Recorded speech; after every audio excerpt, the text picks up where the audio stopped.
নমস্কাৰ গ্ৰহণ কৰিব ৰন্ধন কৰ্মী আৰু সহায়িকা বাইদেউসকলৰ বাবে এই ভিডিঅ'টো আগবঢ়ালো অহা অক্টোবৰ নৱেম্বৰ মাহৰ ভিতৰত পঞ্চায়ত নিৰ্বাচন অনুষ্ঠিত হ'ব আৰু সেয়েহে ৰাজ্য চৰকাৰ আৰু কেন্দ্ৰ চৰকাৰ দুয়োখন চৰকাৰকে এই সন্থাই অৰ্থাৎ ৰন্ধন কৰ্মী আৰু সহায়িকাসকলৰ সন্থাই আবেদন জনাইছে এক প্ৰেছ কনফাৰেন্স যোগে যাতে তেওঁলোকৰ পাৰিতোষিক বৃদ্ধি কৰে আহক এই ভিডিঅ'টো একেলগে চাওঁ যদি চ্যানেলটোত প্ৰথম হৈ থাকে তেন্তে সাবস্ক্ৰাইব কৰিবলৈ নাপাহৰিব 2005 চনতে ৰান্ধনি নিয়োগ কৰিছিল অসম চৰকাৰে বৰ্তমান 2005 আৰু 2006 চনতে ৰান্ধনিবিলাকক নিয়োগ কৰি তেতিয়া অসমৰ ৰান্ধনিসকলে 2005 আৰু 2006 চনৰ পাৰিতোষিক চৰকাৰে নিদিয়াকে অসমৰ ৰান্ধনিসকলে দুবছৰ 2005 আৰু 2006 চনৰ পাৰিতোষিক নেটৱৰ্কে অসমৰ ৰান্ধনিখিনিয়ে ভাত বনাই ল'ৰা ছোৱালীক খুৱাইছে আৰ 2007 চনৰ পৰা পাৰ ষ্টুডেন্টৰ প্ৰতি 40 পইচাকে ব্যৱস্থা কৰিছিল তাৰ পিছতে 1000 টকা ব্যৱস্থা কৰিছিল তাৰ পিছতে মাননীয় অসমৰ মুখ্যমন্ত্ৰী শিক্ষা ইত্যাদি মুখ্যমন্ত্ৰী হেমন্ত বিশ্ব শৰ্মা আছিল তেখেতৰ দিনতে শিক্ষামন্ত্ৰী আছিল তেখেতে 500 টকা এটা বহাই ৰান্ধনিসকলৰ পাৰিতোষিক 1500 টকা কৰিলে সেই 1500 টকাটো আজি অসমৰ আমি খুব আনন্দিত হৈছো যে অসমৰ শিক্ষামন্ত্ৰী আছিল তেখেত অসমৰ মুখ্যমন্ত্ৰী হৈছে আমাৰ মধ্যাহ্ন ভোজনৰ ৰান্ধনিবিলাকৰ আশা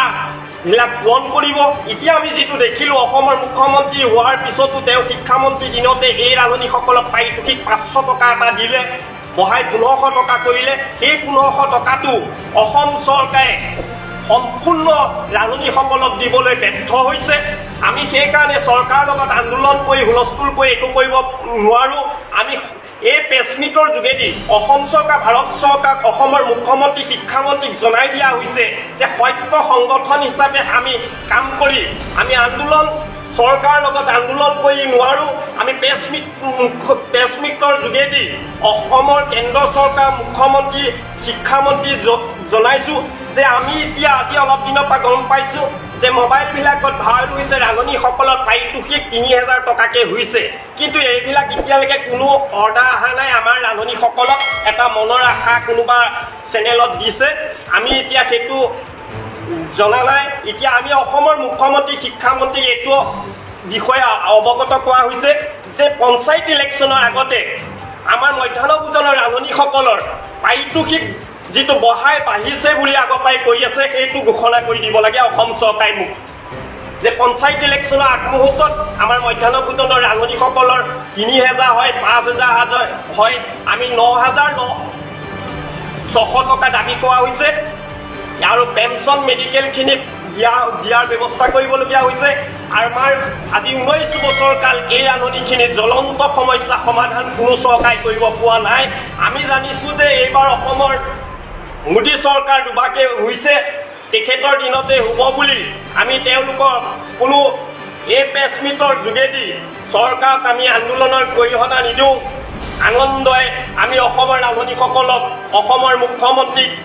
মাননীয় ভাৰতৰ প্ৰধানমন্ত্ৰীক অৱগত কৰিবলৈ বিচাৰিছো যে এক নম্বৰতে আমাৰ অসমৰ দৰিদ্ৰ ৰান্ধনিখিনিক অসম চৰকাৰ কেন্দ্ৰ চৰকাৰে তেওঁলোকৰ পাৰিতোষিক পঞ্চায়ত ইলেকশ্যনৰ আগতে যেন সকলো ৰান্ধনিয়ে গম পায় তেওঁলোকৰ পাৰিতোষিক যেন দৰমহা বৃদ্ধি মান আদি 19 বছৰ কাল আমি এই কামে কৰি মৰি গৈছে তেওঁলোকক পৰিয়াল চলিব নোৱাৰা আহ্বান জনোৱা হৈছে